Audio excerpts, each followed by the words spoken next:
Bonjour tout le monde, on est ravis, absolument ravis d'être là parmi vous pour vous parler de ce qu'on essaye de mettre en place à Bruxelles, effectivement, dans le domaine de la réutilisation des matériaux. Alors l'idée en soi est très très simple, mais vous allez voir qu'en pratique, elle est confrontée à de nombreux obstacles qui, pour les surmonter, nous obligent à prendre pas mal de casquettes différentes et à développer pas mal de facettes d'activités différentes.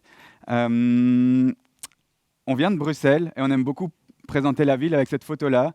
Vous voyez à l'arrière-plan l'un des nombreux quartiers d'affaires de Bruxelles, une zone essentiellement de tours de bureaux qui a été construite sur la démolition d'un quartier populaire qui existait là depuis le Moyen Âge, qui a été démoli dans les années 1960. Vous voyez à l'avant-plan le canal, qui reste un axe structurant dans l'industrie bruxelloise. Et puis entre les deux, vous voyez ces monceaux de déchets qui, depuis plus de 15 ans, nous choquent, nous fascinent et nous intéressent. Pas spécialement dans cet ordre-là d'ailleurs.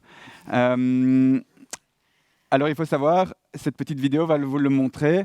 Oui, parfait. On a essayé d'estimer les quantités de déchets sur base des statistiques. Vous voyez les monceaux que ça produit annuellement dans différents pays européens. Voilà, en Europe, on a plus de 300 millions de tonnes annuelles. Ça, c'est uniquement pour les déchets de démolition. Et c'est un peu sur eux qu'on s'intéresse et pour lesquels on cherche des alternatives. Alors vous voyez un petit peu sur des gros chantiers, aujourd'hui la plupart du temps les démolitions ça se passe en 2 temps. Il y a une phase de curage qui vise à extraire un peu toutes les finitions intérieures on va dire et puis ça se retrouve là de façon un peu mélangée, indistincte et puis on essaie de garder l'ossature qui va être ensuite démolie pour faire du déchet inerte qui dans le meilleur des cas est broyé, concassé pour faire du matériau de remplissage. Dans les petits chantiers c'est un petit peu différent mais souvent le manque de place spécialement dans les milieux urbains denses, fait qu'en fait, même si on a démonté les choses de façon plus soigneuse sur chantier, ça se retrouve mélangé dans la même benne parce qu'il n'y a pas vraiment de la place pour faire du tri. Vous voyez par exemple la porte qui gît là sur le tas de décombres. On en verra d'autres qui ont eu un avenir plus heureux que celle-là. Et puis vous voyez, les déchets sont envoyés vers des centres de regroupement qui sont souvent en périphérie de la ville, comme ici, où il y a un tri très très sommaire qui est fait à la main et à la grue hydraulique pour essayer d'extraire. Là, on voit quelques fractions qui brûlent du bois, qui vont être envoyées vers les incinérateurs. Le reste sera pour la plupart enfoui dans des décharges. Ça n'a pas toujours été comme ça, les démolitions. On s'est intéressé un petit peu à l'histoire et on s'est rendu compte que, en fait, dans la plus grande partie de ce qu'on connaît de l'histoire de la construction, la récupération et le réemploi étaient des pratiques extrêmement courantes. Vous voyez ici un exemple de vente publique qui a lieu dans le cadre de la reconstruction d'un palais ducal à Bruxelles. On est tout à la fin du XVIIIe. Le palais avait brûlé et il restait encore pas mal d'éléments en place qui étaient vendus par voie d'affichage un petit peu partout dans la ville. On annonçait la vente publique de les différents éléments. Là, vous voyez des portes, des châssis, des volets, etc. Si on avance un petit peu dans le temps, au milieu du 19e, à Anvers, on est en 1860, la ville s'étend, démolit son système de fortification. Là aussi, comment est-ce qu'on fait une démolition à l'époque? En fait, les autorités publiques font un marché public, l'équivalent de l'époque d'un marché public, et les démolisseurs enchérissent pour accéder au chantier. C'est-à-dire que la démolition est une source de revenus pour les propriétaires. Les démolisseurs, eux, vont pouvoir y récupérer des matériaux qui, d'une façon ou d'une autre, vont générer du profit pour eux de leur côté. Quand on regarde un annuaire d'entreprise au début du XXe siècle, ici on est à Paris en 1903, à la rubrique démolisseurs, on se rend compte qu'absolument tous les démolisseurs étaient aussi des revendeurs de matériaux. Et on le voit sur la petite affiche ici, par exemple, de Jules Loubert, mais on aurait pu choisir Antoine Ribès ou Félix Martès. On voit qu'ils vendent des portes, des cheminées en marbre, des glaces, des parquets en chêne et en sapin, des moellons, des briques, etc. Donc il y avait vraiment une fusion de ces deux métiers-là. Même au début du XXe, là on est en 1928 à Bruxelles, la ville démolit ce magnifique palais du XVIe, et vous voyez la qualité du tri des matériaux, là, tous ces tas sont prêts à être réutilisés. Et si on pouvait zoomer, vous verriez le petit placard là à gauche, matériaux de façade à vendre, le chantier de démolition et un magasin de matériaux. Et puis, on fait encore un petit bond dans le temps. Là, on est dans la seconde moitié du XXe siècle, on est même au tout début du XXIe siècle, et là, la démolition est devenue tout à fait différente. En fait, c'est devenu une source de coûts pour le propriétaire et de matériaux récupérables. Les bâtiments sont devenus des amas de déchets en puissance, ici démolis à l'explosif, et puis on évacue les décombres de la façon la plus expéditive possible. Qu'est-ce qui a pu se passer en un si court moment pour que les choses changent à ce point? Il y a évidemment de nombreux facteurs qui expliquent cela, mais clairement la mécanisation du travail de démolition, l'arrivée des marteaux-piqueurs hydrauliques, l'arrivée des moteurs à diesel qui commencent à actionner les premières grues, etc., change assez fondamentalement la nature du travail de démolisseur et limite les possibilités de récupération des matériaux. Couplé à ça, les impératifs de rentabilité, spécialement dans des milieux urbains denses. Ici, on est au tout début du XXe à New York. Une des premières démolitions, on va dire prématurées, d'un bâtiment, d'un gratte-ciel qui a à peine 12 ans d'âge et qui est déjà entièrement démoli pour des raisons de recherche de maximisation du profit qu'on peut obtenir par la vente ou par la location des biens. Donc, en d'autres mots, la localisation d'un bâtiment et les sources de revenus qu'il promet vaut beaucoup plus que la valeur intrinsèque des matériaux qu'il contient, ce qui pousse à des pratiques de démolition plus expéditives. Alors, le réemploi n'a pas entièrement disparu. Et depuis 2011, avec Rotor, c'est un de nos projets de recherche qui est mené par l'association Rotor. On s'est attaché à essayer de documenter les entreprises qui continuaient à pratiquer ce type d'activité de récupération de matériaux. On a une méthode qui est à la fois très simple et très chronophage. On rend visite à la plupart de ces entreprises. On essaye de discuter le bout de gras avec les propriétaires et les gérants et gérantes d'entreprises pour comprendre un petit peu comment ça fonctionne, quels sont les matériaux qu'ils parviennent à vendre, quels sont les obstacles auxquels ils sont confrontés, et puis comment leur travail a évolué, parce que souvent on est sur des entreprises qui existent depuis longtemps, parfois depuis plusieurs générations, et donc il y a évidemment une bonne connaissance de la façon dont ces activités-là ont évolué au fil du temps. On voit aussi une grande diversité de profils. Vous voyez ici une entreprise qui s'est spécialisée dans les châssis, on en reverra des applications plus tard, ici de la brique, ici des portes ou des matériaux un peu plus contemporains, ici des profilés en acier, ici des éléments en bois, avec aussi un travail là, des poutres qui sont débitées par exemple pour faire des planchers ou des bardages. Vous voyez ici de la terre cuite pour faire des couvre-murs, des tuiles, des briques. Vous voyez ici une activité spécialisés autour des matériaux de voirie, et on se rend compte que ces entreprises, leur point commun, c'est de stocker des matériaux, ce qui est indispensable pour combler, je dirais, le gouffre entre le moment où le matériau est démonté et le moment où ce matériau va être nécessaire sur un nouveau chantier. Mais non seulement elles stockent, mais aussi elles proposent des activités de conditionnement. Ici, on voit par exemple une petite ligne de tri semi-mécanique pour classer les pavés en fonction de leur format, de leur dimension, du type de pierre, etc. Ici, c'est pareil, on voit bien la zone de tri. Ici, c'est un peu pareil, mais avec plutôt des éléments de briques. On les voit qu'ils sont... souvent, les lots arrivent parfois un petit peu mélangés, etc. Donc, il s'agit de les retrier, de vérifier aussi que les briques sont en bon état, ne sont pas ébréchées, ne sont pas poreuses. C'est ce qui se passe. Voilà, ici, le nettoyage des restes de mortier. Ici, le décloutage, une activité fastidieuse, mais indispensable si on veut pouvoir réusiner les éléments sans abîmer les machines-outils. Vous voyez ici le refaçonnage d'une surface en pierre. Vous voyez ici des activités aussi plus artisanales, de la retaille de pierre, qui donne lieu à de la perpétuation aussi de savoir-faire assez ancré. Ici, une entreprise assez maligne qui recoupe des pavés de voirie, non seulement pour permettre une meilleure planéité des surfaces, pour répondre aux exigences de roulage, mais évidemment, d'un pavé, elles font 2 produits, ce qui est plutôt pas mal sur leur business plan.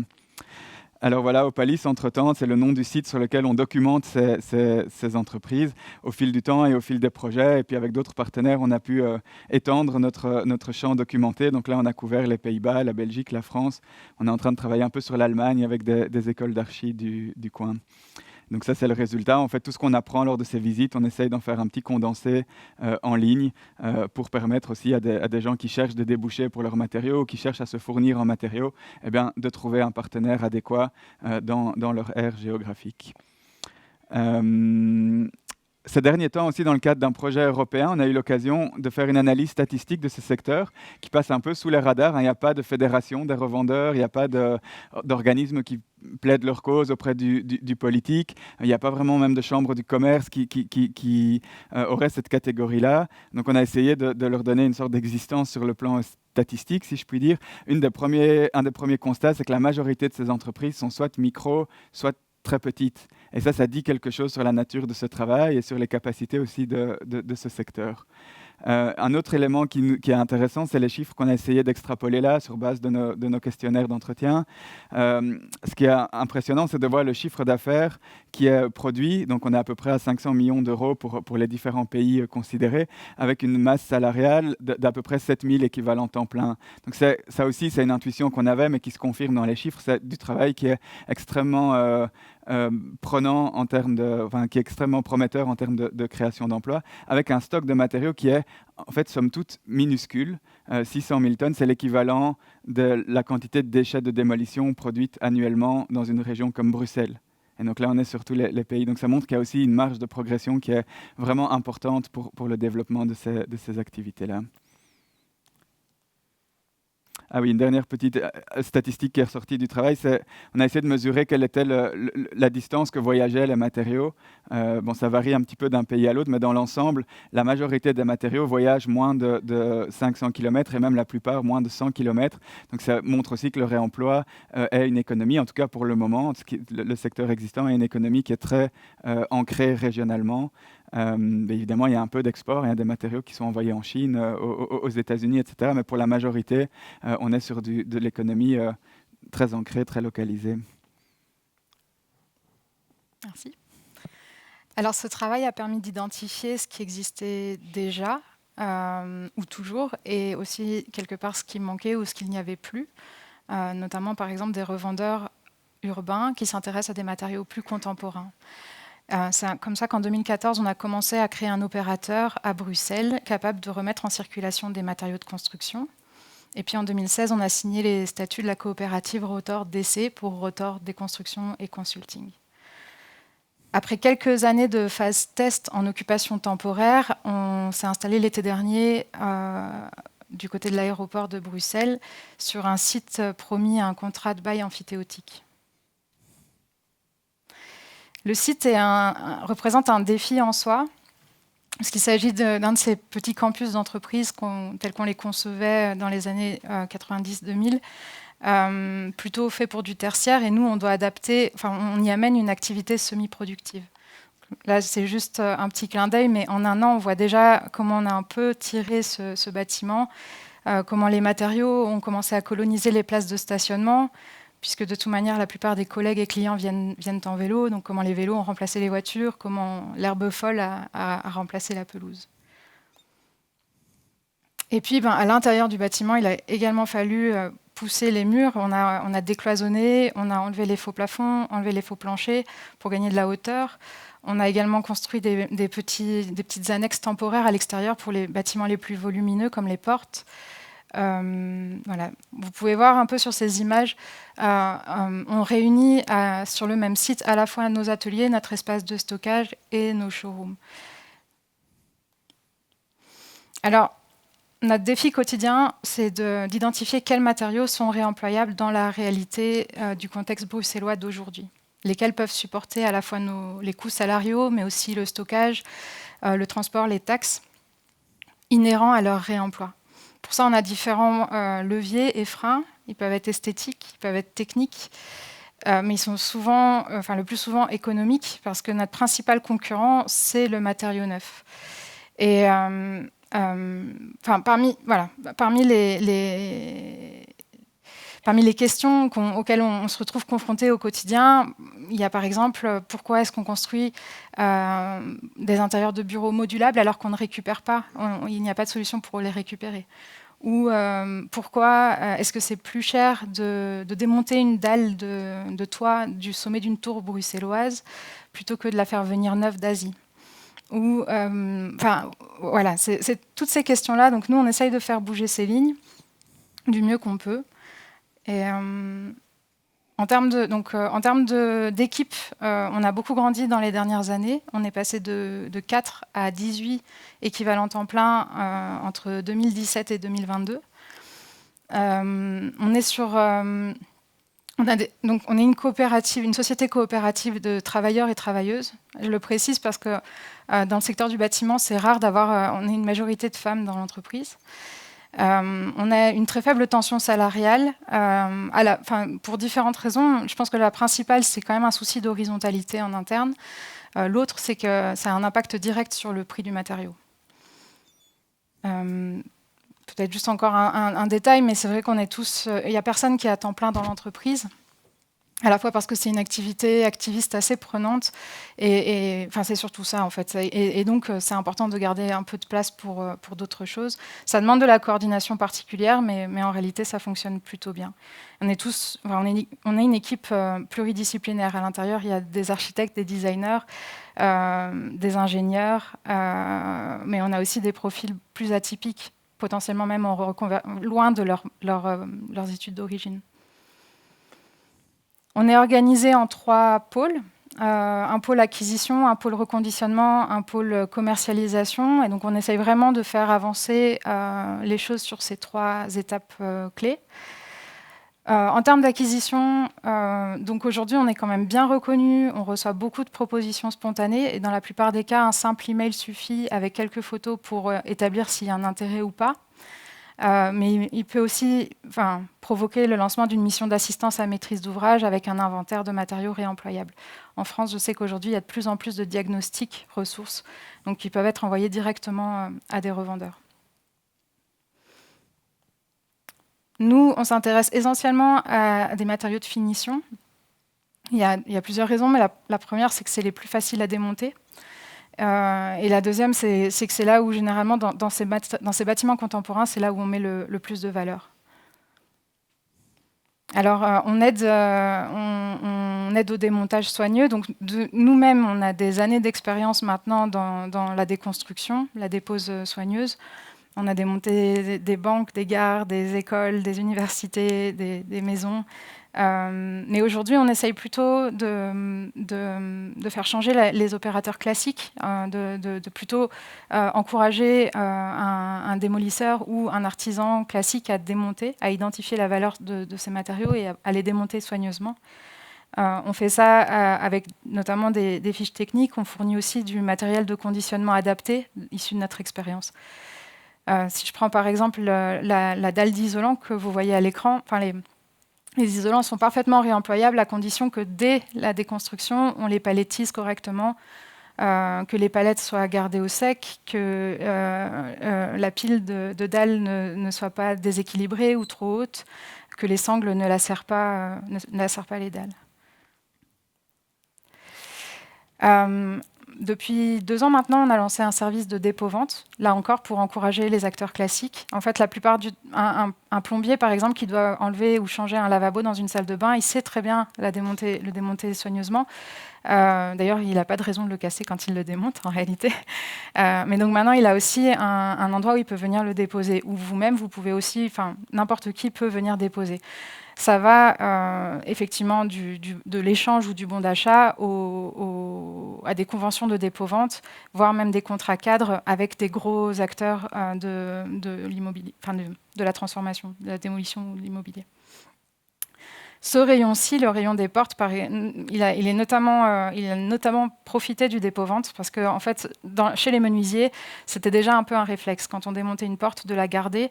Après, dans les ateliers, il n'y a pas forcément la place de stocker. Et donc, quelque part, elles peuvent circuler comme ça.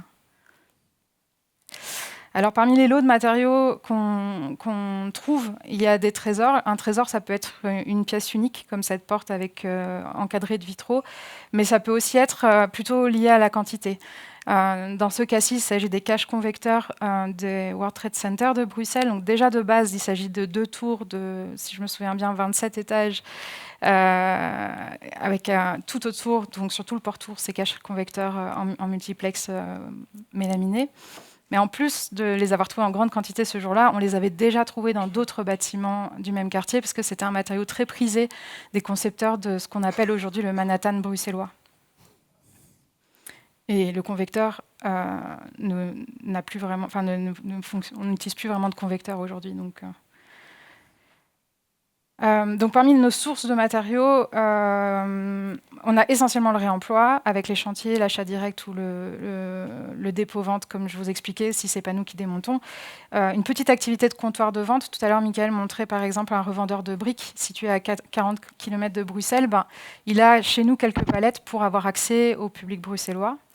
On a aussi des fins de stock. Ça va être plutôt pour les matériaux dont le réemploi est le plus volatile, qu'on va potentiellement pas trouver tout le temps, et donc du coup pour stabiliser une gamme.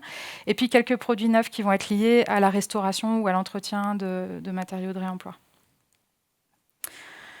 De notre côté, en réduisant notre présence sur chantier, on a pu se concentrer sur des étapes dont il manquait vraiment un savoir-faire, c'est-à-dire les étapes de reconditionnement des matériaux. Si je prends le cas du carrelage en céramique, quand on démonte un carrelage en céramique, on a toujours une couche de mortier qui reste derrière. Et il fallait trouver une manière d'un peu industrialiser la manière de le nettoyer, sinon c'était vraiment un travail à la fois pénible et pas viable. Donc, dans ce cas-ci, on a développé, on la voit en bas à gauche, une chaîne de nettoyage chimique, donc avec des bains d'acide qui vont venir grignoter le mortier. On est en train de développer le même système, mais cette fois-ci mécanique, pour les carrelages en ciment, qui va nous permettre du coup de traiter des grandes quantités quotidiennement. En parallèle, donc on a aussi, et ça c'est une certaine fierté, on a développé cet atelier de recablage de luminaires. On est capable aujourd'hui de recabler les luminaires aux normes européennes, ce qui permet à nos luminaires de partir dans des bâtiments publics ou des bâtiments un peu plus sensibles dans lesquels on exigeait une certaine norme. Et ça permet également de pimper un peu, de contemporanéiser un peu certains modèles qui étaient peut-être un peu vieillots. Enfin, le travail le plus conséquent et le plus conséquent dans notre quotidien, c'est plutôt un travail de tri, un tri de qualité, parce que les matériaux, donc là dans ce cas-ci, par exemple, il s'agit de dalles de façade en terrazzo vétissol qui recouvraient un ensemble d'immeubles. Et donc le démolisseur les palettise directement depuis chantier, et quand elles arrivent chez nous, elles sont telles quelles. À partir de là, on va opérer un tri qui va être à la fois de qualité, mais aussi de taille et éventuellement oui, enfin c'est surtout ça. Et donc les qualités A, par exemple, ça va être des carreaux qui vont pouvoir être réutilisés exactement tels quels pour un même usage, dont la rainure est parfaite et ils pourront redevenir du matériau de façade. Ils peuvent être achetés à distance sans se poser de questions. Un qualité B, il va avoir un petit défaut dans un coin qui va nécessiter une recoupe, mais on garantit une certaine surface sur le carreau. Et le qualité C, on ne va pas pouvoir le vendre à distance, il va falloir venir le choisir parce qu'il a des défauts qui sont indescriptibles. En tout cas, il faudrait décrire chaque carreau, ce qui ne marche pas.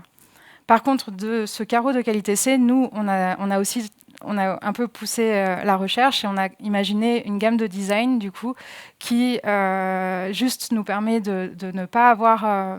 que ça ne soit plus un défaut, plus un déchet du tout, ça redevient des luminaires. Donc là, ils ont juste été coupés avec une scie à jet d'eau. On peut faire un peu tous les motifs qu'on veut. La dernière étape, la troisième, c'est l'étape de la commercialisation. C'est quand même des matériaux de deuxième main, donc ils posent beaucoup de questions. En plus, le réemploi n'est pas encore tout à fait dans la norme, donc effectivement, il y a besoin d'un certain accompagnement. On a développé des services adaptés en fonction de l'échelle du projet et du matériau. Un élément vraiment important dans notre travail, c'est effectivement notre site internet, parce que chaque matériau y est inventorié. Pour une porte, par exemple, on va savoir si elle est vendue avec ses charnières, avec sa poignée, si elle ouvre à droite ou à gauche, si on en a 10 ou une. Et donc, ça va permettre à la fois aux architectes, aux designers de pouvoir designer à distance, en ayant déjà toutes les informations dont ils ont besoin. En même temps, ça va servir de garantie pour la maîtrise d'ouvrage. Quelque part, si elle n'a pas ce qui est sur la photo, la description, elle peut tout à fait revenir vers nous. Et ça va servir, par exemple, à l'entrepreneur qui se demande si on a cette porte coupe-feu, de directement le voir en ligne sans devoir passer. J'ai amené avec moi quelques petits exemples, donc notamment avec le terrazzo de façade qu'on voyait tout à l'heure, palettisé. C'est un peu pour montrer aussi les différents clients qu'on a. Il est parti autant dans des projets d'architectes, parce qu'on a un réseau d'architectes qui commence vraiment à travailler avec des matériaux de réemploi. Il est parti chez une cliente particulière pour recouvrir sa cuisine. Il est parti dans un co-living et il est parti dans une douche d'un Décathlon. Même chose avec les caches convecteurs de tout à l'heure. Ici, c'est intéressant de voir parce que ça montre vraiment comment le matériau derrière peut être utilisé de manière polyvalente. Ici, il est à la fois, enfin voilà, on peut jouer avec sa courbe, on peut jouer avec le côté mélaminé et le côté brut.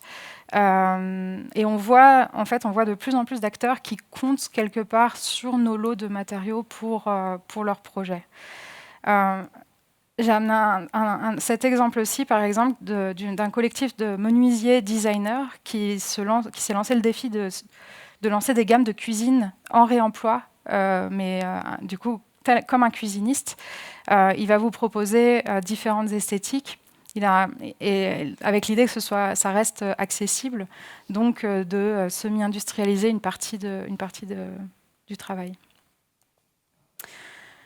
Voilà. Peut-être juste quelque chose d'important, c'est de bien préciser que ce que je vous ai présenté, c'est un portrait de rotor d'essai aujourd'hui, en juin 2023, parce que le projet va relativement vite. Le monde dans lequel on vit va relativement vite.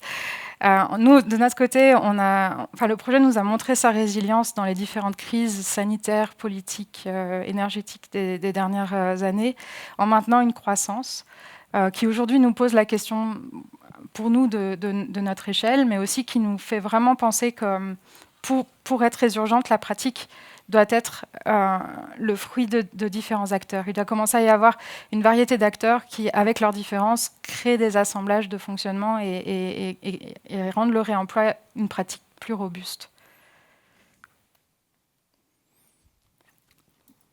Mais avant d'en arriver là, il y a encore pas mal d'obstacles qu'il va falloir surmonter aussi au-delà de l'échelle, je dirais, de ce qu'on peut faire à l'échelle d'une activité entrepreneuriale ou à l'échelle d'un projet. Et un des éléments, ça va être de repenser de manière quand même assez structurelle la façon dont on prescrit les matériaux dans un processus classique de développement de projets d'architecture.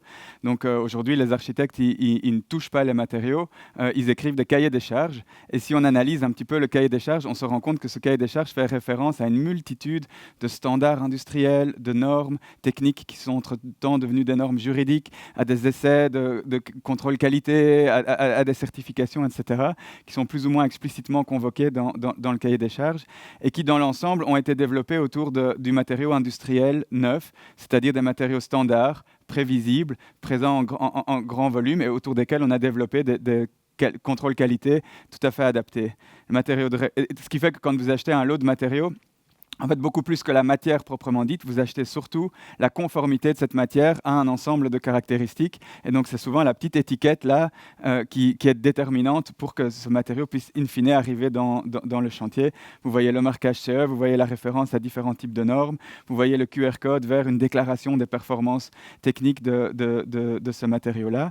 Et évidemment, dans le monde du réemploi, on est plutôt avec ce type de matériau-là. Alors là, je vous ai pris un exemple un peu extrême, mais même des matériaux qui, à la base, étaient des matériaux industriels standards, sont des matériaux qui, par leur usage, par le passage du temps, par la façon dont on les utilise, vont avoir tendance à s'individualiser, à devenir des spécimens uniques qui vont le plus souvent être présents dans des relativement petites quantités. Alors ça ne veut pas dire qu'ils sont plus aptes à être réemployés, mais ça veut dire que la façon de démontrer leur aptitude à l'usage doit être repensée.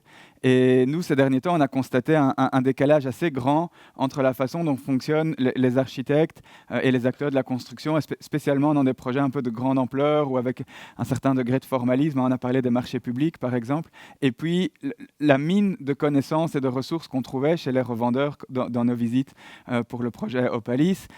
Et c'est comme si ces deux mondes n'arrivaient pas trop à se rencontrer. L'un ne croit qu'à l'écrit, l'autre a une prédominance orale. L'un est basé sur des contrôles qualité industriels, l'autre est plutôt le fruit d'un savoir-faire artisanal. Et donc, comment est-ce qu'on peut faire se dialoguer ces mondes-là sans qu'ils s'entrechoquent et sans que l'un ne détruise l'autre, comme dans la métaphore du pot de fer et du pot de terre. Et un des outils qu'on a essayé de mettre en place, et ça c'est aussi le fruit d'un projet européen qu'on a mené en partenariat avec 11 autres organisations dans l'Europe du Nord-Ouest, on a rédigé un catalogue de 36 fiches techniques dans lesquels on essaye de documenter tout ce qu'on sait à propos d'une série de matériaux courants. Parfois, ça passe par vraiment des petits détails, une description fine des produits, les défauts acceptables ou les défauts pas acceptables, les caractéristiques connues. Si on sait qu'on a un carrelage en céramique, on sait par exemple que la résistance au feu n'est pas un souci. Par contre, si on veut aller mesurer le degré de glissance du carrelage, il va peut-être falloir entreprendre des tests supplémentaires. Mais savoir ça, savoir qu'on va peut-être devoir entreprendre ces tests, c'est déjà une information vachement utile pour les prescripteurs et les architectes aujourd'hui.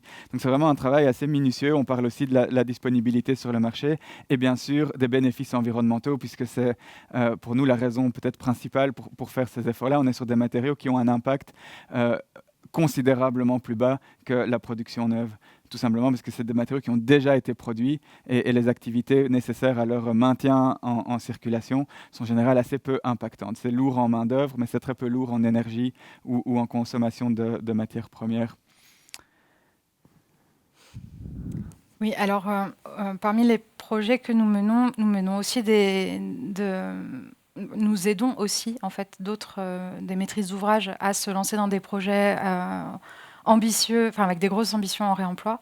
Là, on a choisi 2 exemples. Le premier, c'est celui de l'assistance à maîtrise d'ouvrage pour le projet Multi, où on a été appelé par les architectes qui travaillaient sur cette tour de bureau au centre-ville de Bruxelles, qui est un bâtiment relativement mal aimé des Bruxellois, et qui avait décidé, donc au lieu de faire la politique de la table rase et de recommencer, de plutôt chercher un mode de conciliation du bâtiment avec les habitants. Et donc dans ce mode de conciliation, il y avait vraiment l'idée de garder le plus possible. Dans ce cas-ci, on dit que le résultat, c'est 89% du bâtiment qui a été maintenu. Donc il faut juste se rendre compte quand même que c'est essentiellement dans les fondations. Après, il va y avoir les niveaux souterrains. Et puis, on voit que la part de démolition, en fait, elle se situe uniquement dans les étages hors sol. Donc concrètement, le bâtiment a été en fait vidé de ses finitions et la façade retirée. Donc dans ce projet-là, nous on a aidé à la fois à sauver des matériaux de la tour, mais également à faire en sorte que les matériaux qu'on y intègre soient aussi issus de réemploi. On va aller voir par la suite, mais notamment les cloisons vitrées. Donc là, en termes de volume, ça représente déjà un certain défi. En plus de ça, il faut vraiment s'imaginer, la tour est en plein centre de Bruxelles, donc c'est aussi un défi logistique d'arriver à protéger ces cloisons, à les extraire du bâtiment. Dans ce cas-ci, elles ont dû être conditionnées dans des racks par étage dans la tour, attendre que le curage soit terminé pour ensuite pouvoir sortir par la façade. Donc elles ont été protégées tout le long du chantier pour ensuite pouvoir être extraites. On a aussi récupéré ces profilés en aluminium qu'on reconnaît sur la façade. Donc, il y en avait en fait sur tous les étages, mais sur les étages supérieurs, ils étaient solidarisés avec les châssis. En revanche, on le voit sur le premier niveau technique, ils étaient faciles à récupérer. C'est un matériau relativement emblématique du modernisme bruxellois. C'est un des rares ornements qu'on y trouve et qu'on a pu réutiliser donc, à la fois pour faire des luminaires, mais aussi pour faire ce garde-corps.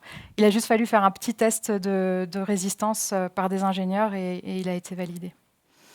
On a pu récupérer, donc ça c'est un stock entrant, ce stock de pierre bleue bouchardée qui venait en fait d'une place à Bruges, la place communale de Bruges, qui avait été stockée par un revendeur professionnel. On parle vraiment de centaines de mètres carrés. L'avantage en plus de ce revendeur professionnel, c'est qu'il a pu les recouper. Donc, comme Michael montrait tout à l'heure avec les pavés, il les a recoupés, ce qui en a fait un matériau compatible avec l'intérieur. Et puis, on voit les architectes se sont amusés à faire du coup une sorte de patchwork entre montrer la face coupée et montrer la face avec la finition d'origine. Un autre lot, c'est ce lot de granit octogonal qui a pu passer d'un bâtiment de la même époque, le siège de la Générale de Banque Fortis, à cette tour multi. Et donc là, on voit bien, à gauche, vous avez le bâtiment d'origine, à droite, c'est la repose.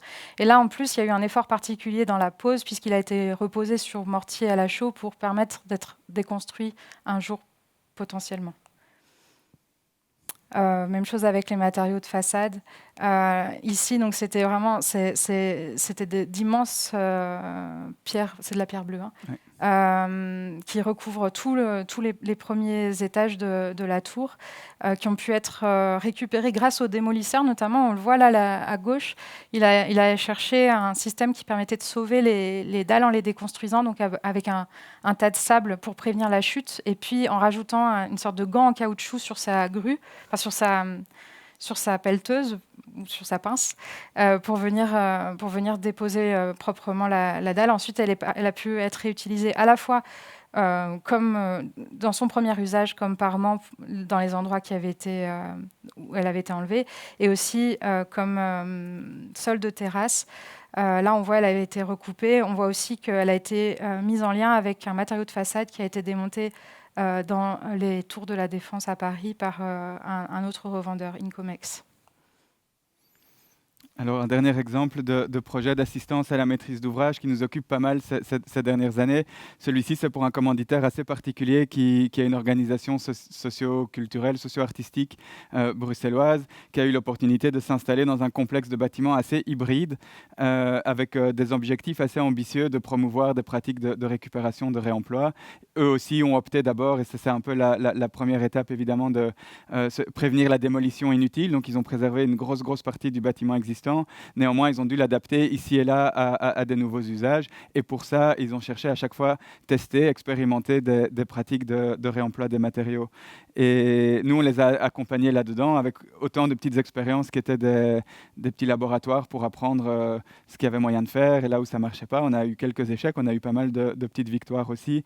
Pour donner un exemple, par exemple, ici, la terrasse, le platelage de la terrasse, c'est du bois de récupération. Ce sont des panneaux qui sont issus de l'industrie du béton, en fait, et qui sont recommercialisés par certains acteurs. On a pu les aider à sourcer ça. C'est un matériau assez stable sur le marché, donc il est assez facile à prescrire.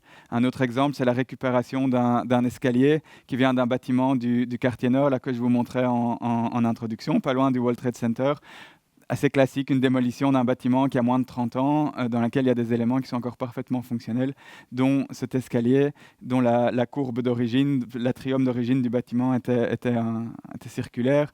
Et ici, la courbe vient amener un petit plus architectural, on va dire, dans ce patio, qui est amené à devenir un lieu de passage important du nouveau projet. Donc là, c'est plutôt un défi de logistique, de parvenir à récupérer d'un côté, remettre en œuvre de l'autre. Et puis, un des gros défis, et celui-là, il a été un peu plus coriace, ça a été, on s'est donné l'ambition de réemployer des fenêtres pour la reconstruction d'une façade, d'un des bouts de bâtiment.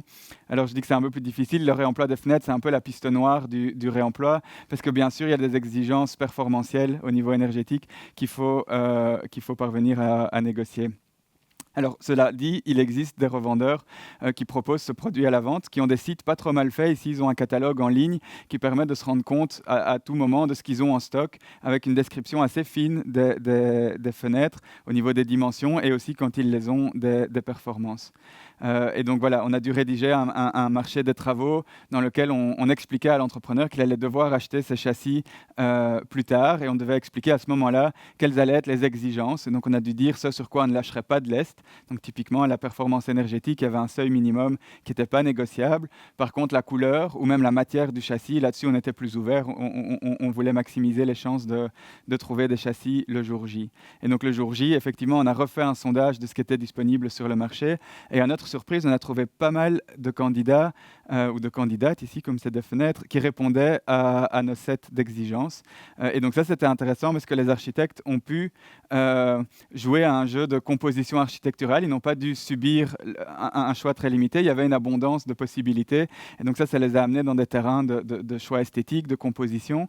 Alors avec le petit côté inhabituel que souvent, dans un processus de projet, au moment du permis de construire, l'architecture est entièrement ficelée, figée. On n'y revient en principe plus dans le chantier. Ici, on parle d'un chantier qui avait déjà démarré depuis un an et demi. Et tout à coup, l'architecte a eu une petite bulle de conception là qui s'est mise. Donc on voit une espèce d'entrechoquement des temporalités qui ici a été travail plutôt bien apprécié des architectes.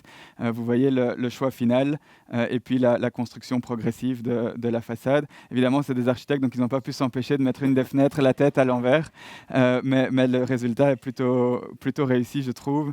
Ça amène une certaine qualité à la façade. Ça montre le type de flexibilité dont on a besoin quand on est architecte et qu'on veut travailler avec du réemploi. Mais ici, je trouve ils ont fait la démonstration que l'enjeu en vaut la chandelle. Alors peut-être pour faire atterrir notre présentation, je voulais vous représenter un projet qui est un peu plus ancien. C'est un projet qu'on a fait en 2013. En fait, on avait été invité par les architectes qui étaient en train de s'occuper de la rénovation de cet ancien dock industriel sur les quais à Gand, donc pas très loin de Bruxelles. Et leur projet de base, c'était de tout repeindre en blanc pour signifier une espèce de nouveau départ pour ce site et d'en faire une sorte d'espace public appropriable au plus grand nombre.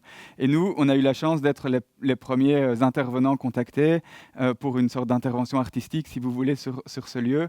Et notre proposition était de dire ne peignez pas tout en blanc. Il y a des zones de ce site qui portent des traces qui nous semblent vraiment intéressantes, qui parlent de l'histoire du site, qui parlent de ce qui s'est passé auparavant, qui parlent du type de résurgence, de végétation qui a pu vivre là. Et notamment, une des zones qu'on a préservées, c'est cet ensemble ici assez hétéroclite de mousse de lichen. Hein. Donc pour nous, il y a un lien, évidemment, c'est une créature assez fascinante. Les lichens sortent de symbiose entre les champignons et les plantes, les unes faisant la photosynthèse et amenant de l'énergie au complexe de cette façon-là, les autres parvenant à dissoudre des minéraux pour en faire une source énergétique.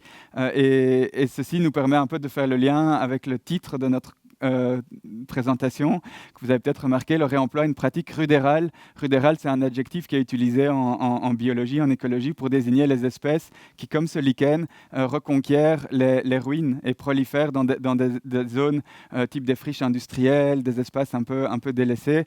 Pour nous, il y a une métaphore qui est assez intéressante avec notre travail et je vous laisserai méditer là-dessus.